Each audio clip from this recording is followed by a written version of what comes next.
व्यसनों के पिशाच से बचें।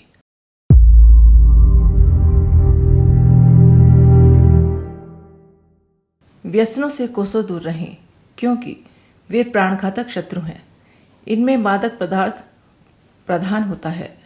तंबाकू, चाय, गांजा, चरस, भांग, अफीम, शराब आदि नशीली चीजें एक से बढ़कर एक हानिकारक होती हैं।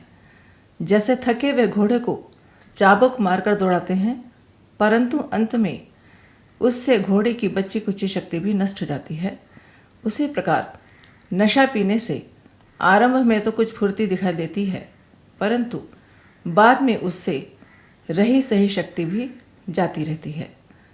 मादक द्रव्य सेवन करने वाला व्यक्ति दिन दिन क्षीण होते होते अकाल मृत्यु के मुख में चला जाता है। व्यसन मित्र के रूप में हमारे शरीर में घुसते हैं और शत्रु बनकर उसे मार डालते हैं। नशीले पदार्थों के अतिरिक्त और भी ऐसी आदतें हैं जो शरीर और मन को हानि पहुंचाती हैं, पर आकर्षण और आदत के कारण मनुष्य उनका गुलाम बन जाता है। सिनेमा, नाच रंग, व्यभिचार, जुआ आदि कितनी ही हानिकारक और अप्रतिष्ठाजनक आदतों में लोग फंस जाते हैं और अपना धन, समय तथा स्वास्थ्य बर्बाद कर डालते हैं। ये दुर्व्यसन कुछ थोड़े से व्यक्तियों के जीवन को ही नष्ट नहीं करते, वरन बड़े बड़े देश, राष्ट्र, जन समुदाय इनके कारण सर्वनाश के गड्ढे में गिर जाते हैं। जैसा भारतीय इतिहास के पाठक जानते हैं कि मुगल साम्राज्य का मूलोच्छेद शराबखोरी के कारण ही हुआ, इसी प्रकार चीन का राष्ट्रीय गौरव अफीमखोरी के कारण नष्ट हो गया। पुराने जमाने में भी मिस्र, यूनान और रोम के उन्नतिशील और शक्तिशाली राष्ट्र मध्य के फंदे में फंसकर पतन के गर्त में गिर चुके हैं। हमारे प्राचीन इतिहास में यादवों का शक्तिशाली राज्य मद्यपान के व्यसन के कारण ही नष्ट हो गया और श्री कृष्ण जैसे लोकोत्तर पुरुष भी उसकी रक्षा न कर सके। इन दिनों नशेबाजी का प्रचलन दिनों दिन बढ़ता जा रहा है। नशे अनेक प्रकार के हैं। भांग, गांजा, अफीम, चरस, शराब तो बहुत दिनों से प्रचलित है ही। अब हेरोइन, मारिजुआना, स्मैक नाम के अनेक प्रकार के रासायनिक नशे चल पड़े हैं, जो अभ्यासी को कुछ ही दिनों में विक्षिप्त स्तर का बनाकर मौत के मुंह में धकेल देते हैं। बीड़ी, सिगरेट, गुटखा, चाय जैसे नशे भी अब दैनिक व्यवहार में सम्मिलित हो गए हैं। इनके कारण जन समाज दिनों दिन अधिक दुर्बल, रुग्ण, सनकी एवं अनगढ़ बनता चला जाता है। नशेबाजी का प्रारंभ दूसरों की देखा देखी चस्का चखने की दृष्टि से होता है। कुछ दिनों 4 दोस्तों के साथ चल पड़ता है और फिर बढ़ने लगता है। कुछ फुर्ती चुस्ती जैसी भी लगती है, किंतु वे अनुभव वैसे ही होते हैं जैसे कि चिड़िया या मछली को जाल में फंसाने के लिए कुछ लालच दिखाया जाता है और बाद में उनका कचूमर निकाल दिया जाता है।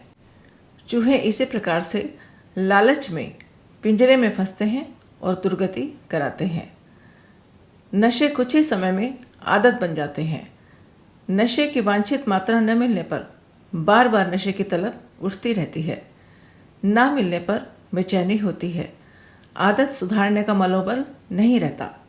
आदि व्यक्ति कुछ भी उपाय करके अपना व्यसन पूरा करने का प्रयत्न करता है। एक और जीवनी शक्ति घटती जाने से काम धंधा पूरी मात्रा में ठीक तरह से नहीं हो पाता, अतएव आमदनी घटना स्वाभाविक ही है। दूसरी ओर नशे खरीदने के लिए अधिकाधिक पैसों की मांग बढ़ती जाती है। नशे भी बेशर्म होते हैं, नियत सीमा में रहकर संतुष्ट नहीं होते। उन्हें और अधिक मात्रा में लेने की आवश्यकता अनुभव होती है। यह अधिकता बर्बादी को और भी निकट घसीट लाती है। नशेबाजों का स्वास्थ्य खराब होता है, बौद्धिक क्षमता घटती जाती है, काम करने की शक्ति कम हो जाती है। फलतः कर्ज लेने से लेकर घर का सामान बेचना और चोरी उठाईगिरी, जालसाजी जैसे तरीके अपनाकर किसी प्रकार काम चलाते हैं और अपनी प्रतिष्ठा हर किसी की दृष्टि में गिरा लेते हैं। उनका ना कोई सम्मान करता है और ना कोई उन्हें सहयोग देता है। यह हानियां ऐसी हैं जिन्हें सर्वनाशी ही कह सकते हैं। इनमें सबका सब प्रकार से अहित ही है। लाभ तो किसी का कुछ है ही नहीं। नशेबाजी की तरह एक और दुर्व्यसन है ठाट बाट का। अपने आप को असाधारण सिद्ध करने के लिए कितने ही लोग अमेरिका ढोंग बनाते हैं। इस पर वे ढेरों पैसा खर्च करते हैं। तरह तरह की डिज़ाइन के बहुमूल्य कपड़े, कीमती जेवर, सौंदर्य प्रसाधन तो इसी उद्देश्य के लिए अपनाए जाते हैं कि लोग उन्हें बड़ा अमीर माने और समझें कि इनके पास इतना अंधाधुंध पैसा है कि निरर्थक कार्यों में भी उसे आंख मूंद कर उड़ा सकते हैं। विवाह शादियों में लोग अपनी नाक ऊंची रखने के लिए ही अंधाधुंध खर्च करते हैं। इन लोगों का मन दूसरों से अपनों को बड़ा सिद्ध करने का होता है। उसी निमित्त फिजूल खर्ची उनका एक व्यसन बन जाता है। सस्ती वाहवाही लूटने के लिए ही वे ऐसे प्रपंच, रस्ते और सरंजाम जुटाते हैं। इसमें ढेरों पैसा खर्च होता है, परंतु इतने पर भी वह उद्देश्य पूरा नहीं होता जिसके लिए यह प्रपंच रचा गया था। लोग वास्तविकता समझ ही जाते हैं। जो प्रदर्शन में पैसा उड़ाते हैं वे वस्तुतः अमीर नहीं होते, मात्र लबादा उड़ते हैं और मुखौटे लगाते हैं जो समझदारों की दृष्टि में छिपा नहीं रहता। खर्चीले व्यक्ति को मूर्ख या बेईमान समझा जाता है। जिस पैसे के अनेक सदुपयोग हो सकते हैं, उसे जो इस प्रकार प्रदर्शनों में उड़ाता है उसे अहंकारी, नासमझ या बेईमान स्तर का गिना जाता है। साम्यवादी हवा ने अब वास्तविक अमीरों के प्रति भी विरोधी वातावरण बना दिया है। फिर जो नकली अमीर हैं वे तो उपहास के पात्र ही बनते हैं। अच्छा हो सादा जीवन, उच्च विचार की नीति अपनाई जाए, औसत नागरिक स्तर का निर्वाह किया जाए, बचत को बैंक में जमा करके उससे ब्याज मिल सकता है और यह पैसा देश के विकास कार्यों में लगाकर सार्वजनिक समृद्धि बढ़ाई जा सकती है। नशेबाजी ऐसी ही आदत है जिसका किसी प्रकार समर्थन नहीं किया जा सकता।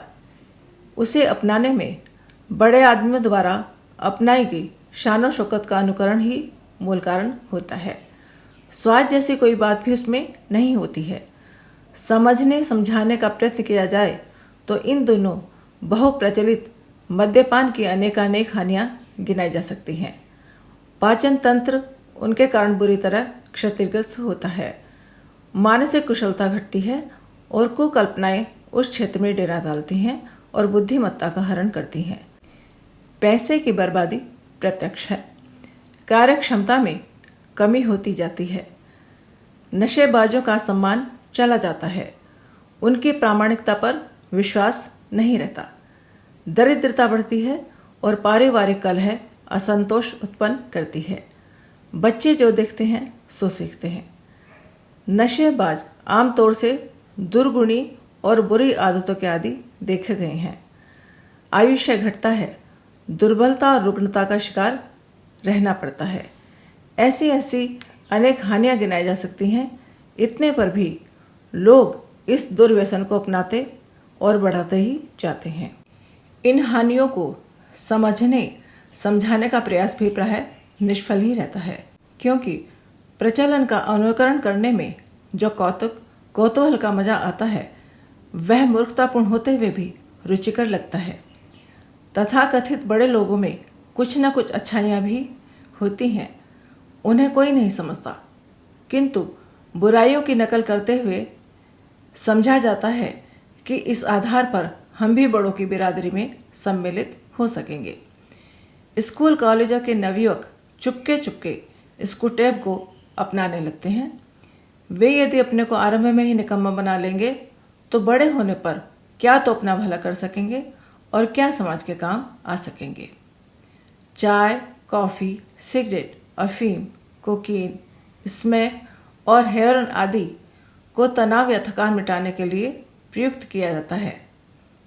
पर देखा यह गया है कि यह नशीले पदार्थ मात्र उत्तेजना भर प्रदान करते हैं और थके घोड़ों में चाबुक लगाकर दौड़ाने जैसा छल करते हैं। पीछे जैसे ही उत्तेजक पदार्थ आदत में सम्मिलित हो जाते हैं, तब वे छोड़े नहीं छूटते और कालांतर में उनका प्रभाव भी कुछ कम प्राणघात तक नहीं होता। Indian council of medical research के पर्यवेक्षकों ने पाया है कि अपने देश में युवा पीढ़ी विभिन्न कारणों से नशीली दवाओं की ओर सर्वाधिक आकर्षित होती जा रही है। इसके शिकार लड़के लड़कियां विशेष रूप से शहरों में पाए जाते हैं, जबकि छोटे शहरों कस्बों के लोग सिगरेट, चरस, भांग जैसे पदार्थों का सेवन करते हैं। व्यक्ति को शारीरिक, मानसिक, पारिवारिक, आर्थिक दृष्टि से दुर्बल बनाने वाले नशेबाजी के व्यसन का स्वच्छंद रूप से बढ़ते रहना अत्यंत घातक है। शारीरिक, मानसिक दृष्टि से दुर्बल मनुष्य उत्पादन क्या करेगा? पूंजी को दुष्प्रवृत्ति में खर्च करके राष्ट्रीय संपदा को क्षति ही पहुंचाएगा। नशेबाजी के साथ साथ अपराधों के समाचारों का बढ़ना नितांत स्वाभाविक है। शारीरिक और मानसिक विकारों की वृद्धि नशेबाजी के साथ अविच्छिन्न रूप से जुड़ी हुई है। लोग एक दूसरे की देखा देखी इस दुर्व्यसन में लिप्त होते हैं और उसे शान, बड़प्पन, अमीरी या सभ्यता का चिन्ह मानकर पीते जाते हैं। इस भ्रांत धारणा का उन्मूलन किया जाना चाहिए। कुमार्गगामिता शान की नहीं, निंदा की चीज है। ओछे लोगों ने उसे शान का चिन्ह मान भी लिया हो तो भी हर विचारशील व्यक्ति का कर्तव्य है कि गुण अवगुण की कसौटी पर परख कर ही किसी प्रचलन का अनुगमन करें। पुस्तक का नाम सफल जीवन की दिशाधारा, लेखक पंडित श्री राम शर्मा आचार्य जी। अगर आपको हमारी यह वीडियो पसंद आई हो तो इसको लाइक करें, कमेंट और शेयर ज़रूर करें और हमारे YouTube चैनल ऋषि चिंतन को सब्सक्राइब भी कर लें। साथ ही बेल आइकन को भी दबाएं ताकि आपको आने वाली वीडियोस की नोटिफिकेशंस मिलती रहें। धन्यवाद।